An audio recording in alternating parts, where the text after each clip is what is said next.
ശാസ്ത്രീയ അഥർവവേദ പഠനം ക്ലാസ് 323.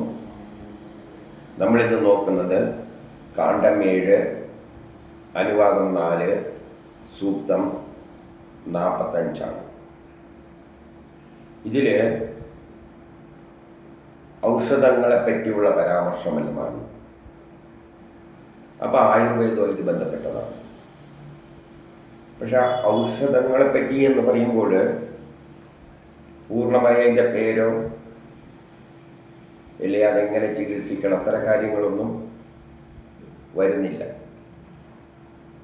കാരണം അഥർവവേദ ടെക്നോളജി ആണെങ്കിലും ഇതിൻ്റെ ഉപയോഗ രീതികൾ, രോഗത്തെ പറ്റിയുള്ള വിവരണങ്ങളെല്ലാം യഥാർത്ഥത്തിൽ ഡീറ്റെയിൽ ആയിട്ട് വരുന്നത് ആയുർവേദത്തിലാണ്. ഇവിടെ ചില രോഗങ്ങൾ, ഇത്തരം രോഗങ്ങൾക്കെല്ലാം ആയുർവേദത്തിലൂടെ അല്ലെ ആയുർവേദ മരുന്നുകളിലൂടെയെല്ലാം ചികിത്സിച്ചു മാറ്റാം എന്നീ തരത്തിലുള്ള പരാമർശങ്ങളായിട്ട് ജനറലായിട്ട് പറയുന്നതായിട്ട് കണ്ടാൽ മതി. അല്ലാതെ അഥർവവേദത്തിൽ അതിന് അതേപോലെ ഉപയോഗിക്കേണ്ട 100% പ്രൊഡക്ഷൻ നടത്തി മരുന്നാക്കി മാറ്റി കൊടുക്കുന്ന തരത്തിലുള്ള വിവരണമല്ല ഉള്ളത്. ഇന്നീന്ന തരത്തിലുള്ള രോഗങ്ങളുണ്ട്, അതിന് ഇന്നീന്ന മരുന്നുകളെല്ലാം കൊണ്ട് ചികിത്സിക്കാം. ഇത്തരം തരത്തിലുള്ള പരാമർശമാണ് അഥർവവേദത്തിലുള്ളത്. അപ്പോൾ അങ്ങനെയുള്ളൊരു പരാമർശം, ചില രോഗങ്ങളെ പറ്റിയുള്ള പരാമർശമാണ് ഇതിൽ വരുന്നത്. അതുകൊണ്ട് നമുക്ക് ആ സൂക്തത്തിലേക്കൊന്ന് പോകാം. കാണ്ഡം 7 അനുവാദം 4 സൂക്തം 45. അതിനെപ്പറ്റി ഇന്ന് നോക്കാം. അഥർവവേദം കാണ്ഡം 7 അനുവാദം 4 സൂക്തം 45. ഋഷി പ്രസ്കണ്വൻ ദേവത ഈർഷ്യാപനയനം ഛന്ദസ് അനുഷ്ടുപ്പ് ജനാത് വിശ്വജനീനാത് സിന്ധു തസ്പര്യാഭൃതം ദൂരാന്ത്വമന്യ ഉദ്ഭൃതമൈഷയ്യ നാമ ഭേഷജം അഗ്നേരിവാസ്യ ദഹദോ ദാവസ്യ ദഹദ പൃഥക് ഏതാമേതസ്തേർഷ്യാമുഗ്നാഗ്നിമിവ ശമയ. ഭാവാർത്ഥം: ആഗ്രഹങ്ങൾ നിറവേറ്റുന്ന രാജ്യത്തെയും സമുദ്രത്തെയും അകലെ നിന്ന് ലഭിക്കുന്ന ഔഷധങ്ങളെയും ഞാൻ അറിയുന്നു. ഈ ഔഷധം ക്രോധം അകറ്റാനുള്ളതാണ്. ഇത് ഈർഷ്യ അകറ്റുന്നത് ജലം അഗ്നിയെ കെടുത്തുന്നത് പോലെ ആണ്. ഇതിൽ പറയുന്നത് ആഗ്രഹങ്ങൾ നിറവേറ്റുന്ന രാജ്യത്തെയും, ഇപ്പോൾ രാജ്യത്തിലെ ജനങ്ങളുടെ ആഗ്രഹങ്ങൾ നിറവേറ്റുന്നത് ആ രാജ്യത്തിൽ ലഭ്യമായ വസ്തുക്കൾ കൊണ്ട് ആ രാജ്യത്തിലെ ഭരണാധികാരികളുടെ ഇടപെടലിലൂടെയെല്ലാമാണ് സാധിക്കുന്നത്.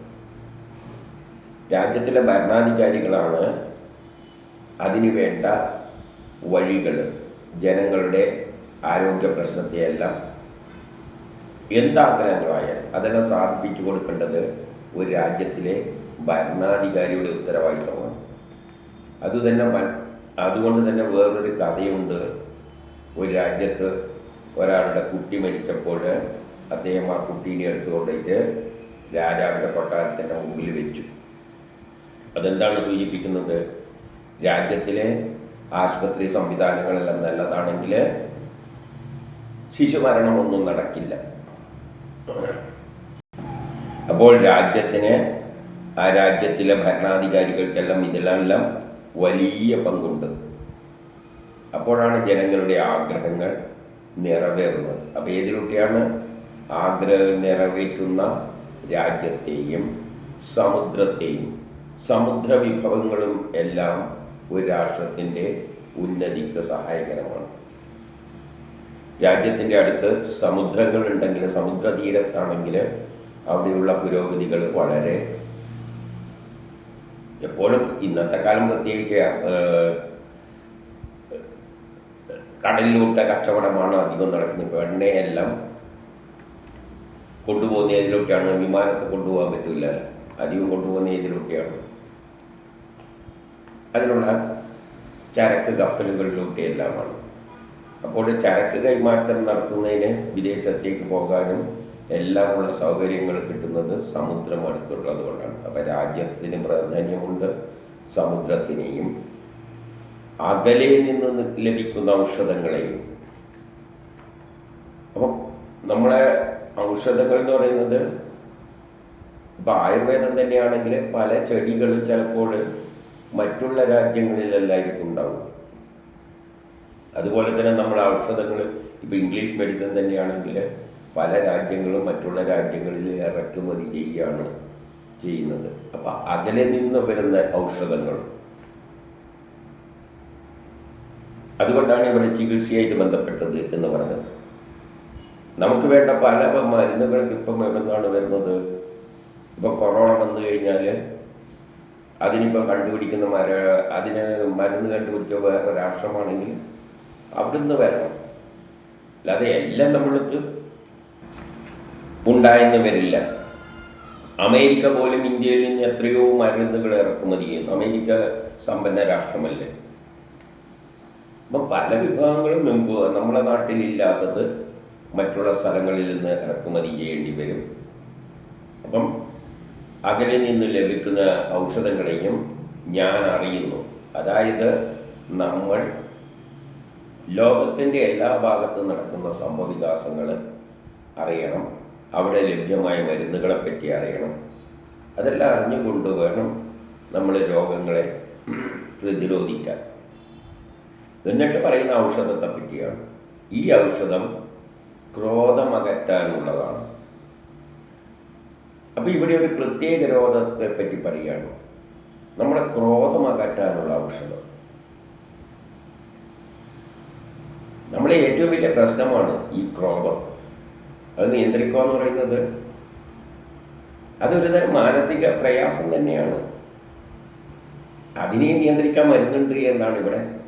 നമ്മുടെ ക്രോധങ്ങളെ നിയന്ത്രിക്കാനുള്ള മരുന്ന് ഉണ്ട് എന്ന് പറയുന്നത്. അല്ല ഷോക്കടിച്ചിട്ട് ബോധം കെടുത്തുന്ന പരിപാടിയൊന്നുമല്ല. ക്രോധങ്ങളും നമ്മുടെ ശരീരത്തിലെ ചില വൈകല്യങ്ങൾ തന്നെയാണ്. നാഡീ ഞരമ്പുകൾ ശാന്തമായി കഴിഞ്ഞ് കഴിഞ്ഞാൽ ക്രോധത്തെ ഒരു പരിധിവരെ നമുക്ക് ഒഴിവാക്കാം. ഇപ്പം യോഗാഭ്യാസത്തിലൂടെയെല്ലാം കുറേ മനസ്സിനെ കൺട്രോൾ ചെയ്യാനെല്ലാം പറ്റുന്ന സംവിധാനങ്ങൾ യോഗാഭ്യാസത്തിനുണ്ട്. അതേപോലെ തന്നെ ഇവിടെ സൂചിപ്പിക്കുകയാണ്, ക്രോധത്തെ ശാന്തമാക്കാനുള്ള മരുന്നുകൾ ഉണ്ട്.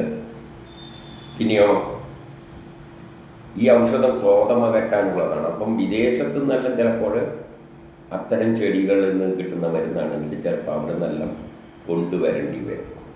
അതാണ് നേരത്തെ ഞാൻ പറഞ്ഞു, ഇന്നും ഔഷധം എന്നൊന്നും എടുത്ത് പറയുന്നില്ല. പക്ഷേ ഇത്തരം മരുന്നുകളുണ്ട് എന്ന് പരാമർശിക്കുകയാണ്.